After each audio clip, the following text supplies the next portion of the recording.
जिंदगी की कठिनाई से भाग जाना आसान होता है। जिंदगी की कठिनाई से भाग जाना आसान होता है। जिंदगी में हर हर पहलू इम्तिहान होता है। जिंदगी में हर पहलू इम्तिहान होता है। डरने वालों को मिलता नहीं कुछ भी यहाँ। डरने वालों को मिलता नहीं कुछ भी यहाँ, और लड़ने वालों के कदमों में जहान होता है। तो नमस्कार दोस्तों, मैं कपिल चौहान, टारगेट विद कपिल चौहान पर आप लोगों का हार्दिक स्वागत करता हूं। तो दोस्तों, वर्णमाला का नेक्स्ट लेक्चर हम लेकर आए हैं आपके लिए। आज स्वरों का वर्गीकरण 10 मिनट की वीडियो में आपके बिल्कुल क्लियर कर दिया जाएगा। तो ध्यान देंगे, स्वरों का वर्गीकरण। स्वरों का वर्गीकरण कैसे करेंगे भाई, थोड़ा सा ध्यान देंगे, बस साथ साथ याद भी करा देंगे। स्वरों का जो वर्गीकरण करा जाए वो 4 आधार पर किया जाए, 5 आधार पर, टोटल 5 आधार पर किया जाए। और नंबर 1 हम बात करें कि स्वरों का जो वर्गीकरण करा जाए वो जीभ के आधार पर। जीभ के आधार पर तो ध्यान देंगे भाई, जीभ के आधार पर स्वरों के वर्गीकरण करेगा 3 प्रकार पे। नंबर कह दिया कि अग्र स्वर,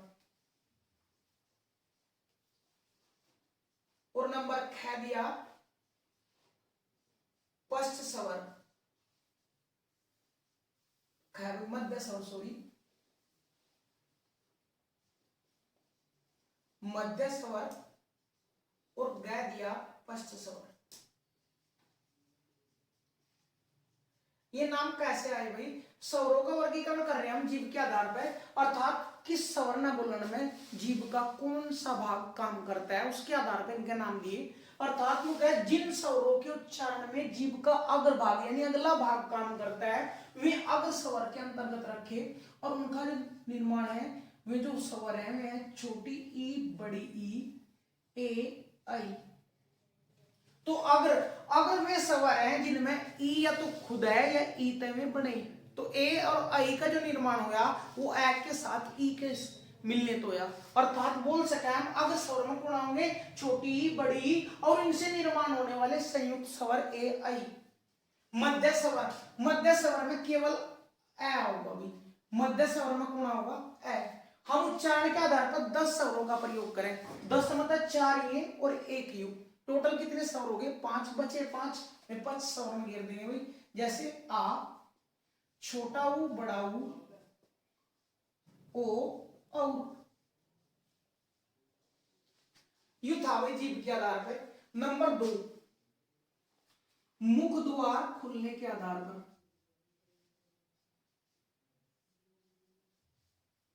मुख द्वार खुलने के आधार पर।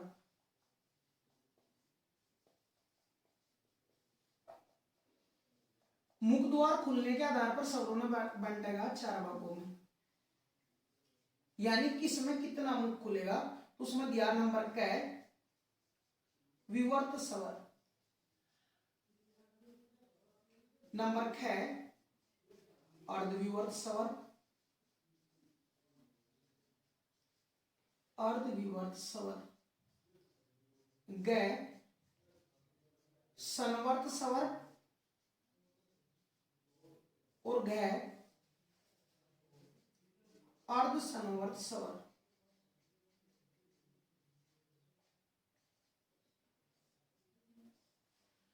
मुख द्वार खुलने के आधार पर अर्थात किस स्वर के उच्चारण में कितना मुख खुलेगा, पूरा मुख खुलेगा, अर्धक मुख खुलेगा, या मुख बंद रहेगा, उसके आधार पर स्वरों का वर्गीकरण करेगा।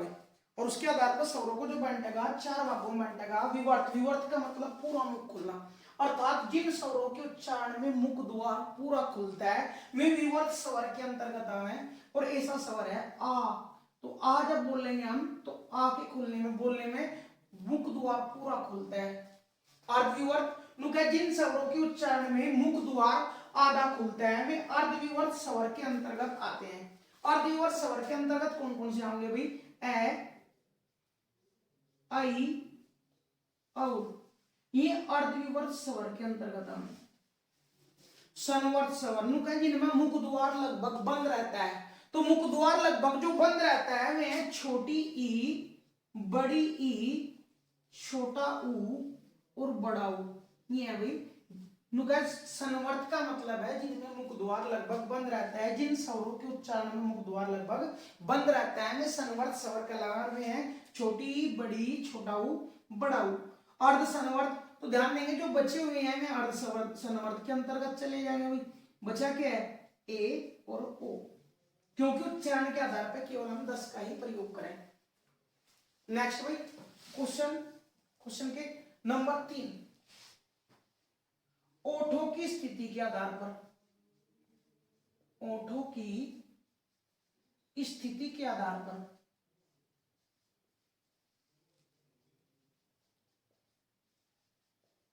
तो ओठों की स्थिति के आधार पर भी इन्हें 2 भागों में विभाजित किया हुई। नंबर 1 वर्तमुखी स्वर, वर्तमुखी स्वर, और नंबर 2 या कह लो अवर्तमुखी स्वर।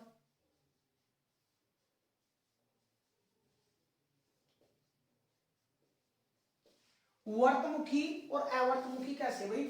ओठों की स्थिति के आधार पर नु कहे जिन्हें बोलन में होठ गोलाकार हो जाए, वर्त मतलब गोल, अवर्त मतलब गोल नहीं, तो जिन्हें बोलन में होठ, जिन्हें बोलन में जिनके उच्चारण में होठ गोलाकार हो जाते हैं वे कहलाते हैं वर्तमुखी स्वर। और गोलाकार हो जाते हैं तो गोलाकार जो होगा, होठ गोलाकार जो होंगे वे केवल या तो ऊ के बोलने में ऊ, छोटा ऊ, और ये इनके बड़े शब्द वर्ण में कौन कौन से हैं भी? ओ और औ। तो जिनमें ऊ हो या ऊ खुद हो वे ही वर्तमुखी के अंतर्गत जाएंगे। और जब 4 वर्तमुखी के अंतर्गत गए तो बचे 6 वे चले जाएंगे अवर्तमुखी के अंतर्गत। ए, आ, छोटी, बड़ी, ए, आई, ये चले जाएंगे भाई अवर्तमुखी के अंतर्गत। नंबर 4,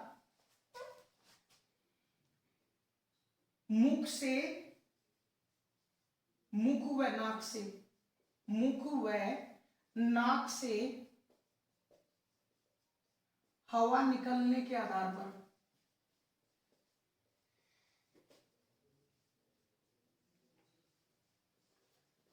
इसके आधार पर भी स्वरों को 2 भागों में बांटा है। नंबर 1 निर्नुनासिक स्वर, और नंबर 2 या कह लो अनुनासिक स्वर।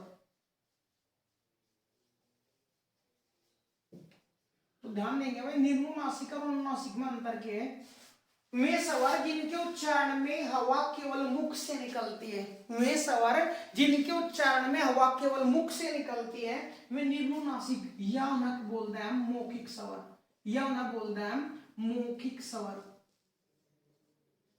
तो इसके अंतर्गत सारे के सारे स्वर हैं, ए, आ, छोटी, बड़ी, छोटा ऊ, बड़ा ऊ, सब के सब स्वर इसी के अंतर्गत आए। और जब सबके सब स्वर इनके अंतर्गत चले गए तो ये 2 भागों में कैसे बटे भाई?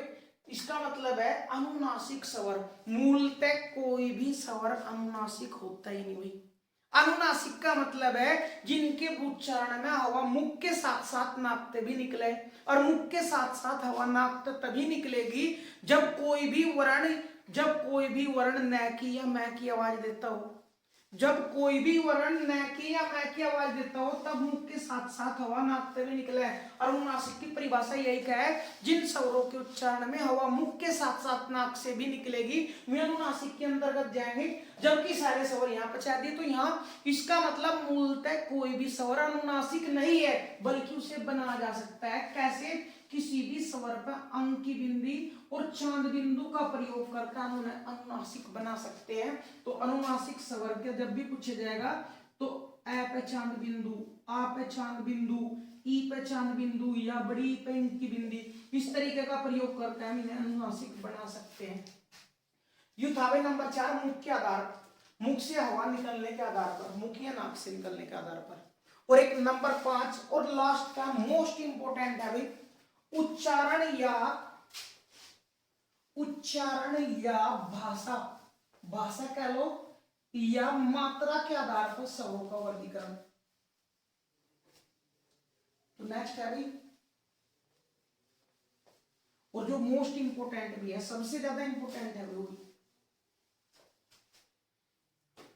तो उच्चारण के आधार पर बोलो या बोलो मात्रा के आधार पर। नंबर 5,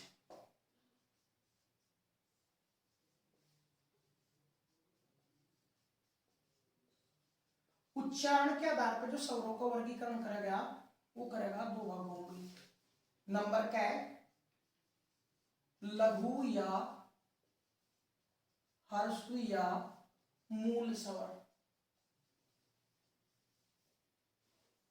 मूल स्वर तो इसके अंतर्गत कौन सी स्वर होंगे भाई?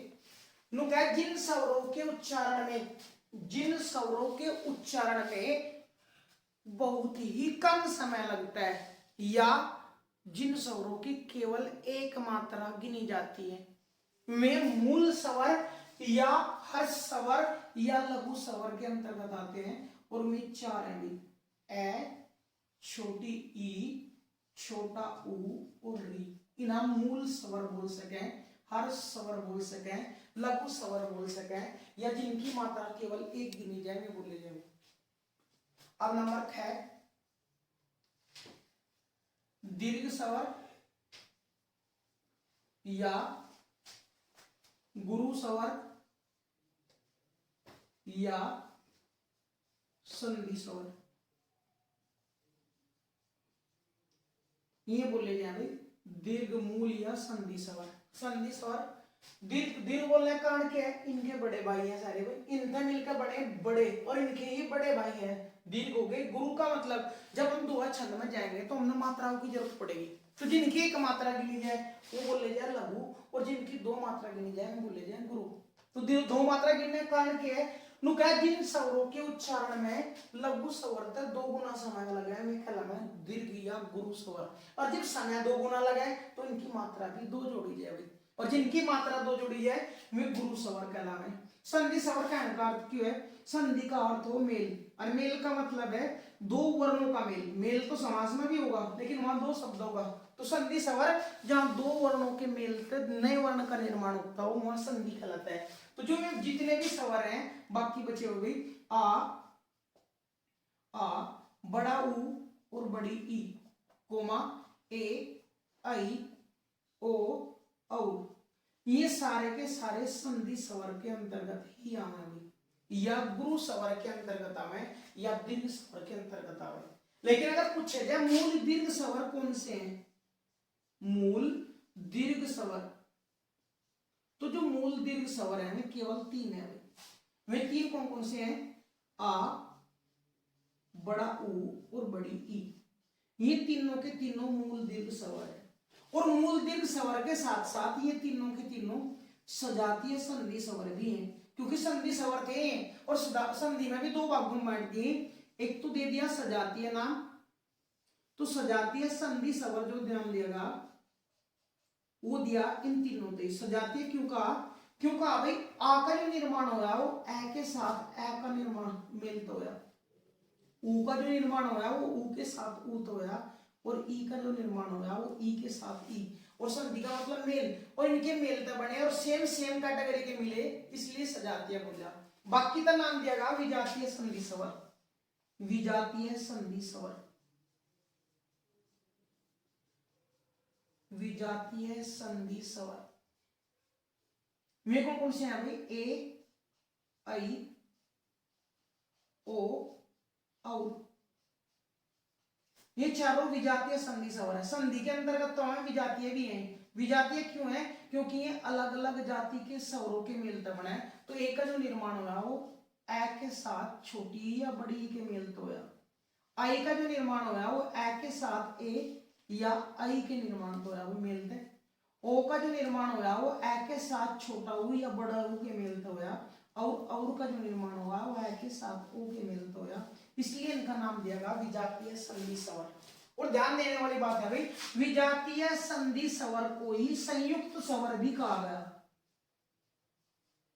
संयुक्त स्वर, तो जो भी विजातीय संधि स्वर हैं वे संयुक्त स्वर भी हैं, अर्थात विजातीय संधि स्वरों की संख्या 4 है तो संयुक्त स्वरों की संख्या भी 4 है। तो ये दोनों के चारों संयुक्त स्वरों के अंतर्गत भी आवे।